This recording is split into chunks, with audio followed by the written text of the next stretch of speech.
Hi friends, this video shows how to enable auto call recording for selected numbers. Let me open this Samsung phone app, tap on this phone app icon, tap on these three dots on top right corner, go to settings, tap here, tap on record calls, then here you can see auto record calls. Let me enable, done. So now I have enabled auto call recording, then tap on this label auto record calls. Here you can see four options.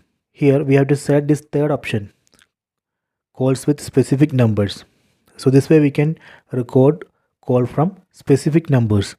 Those specific numbers we can specify here. Tap here, numbers to auto record. Here we can enter specific number.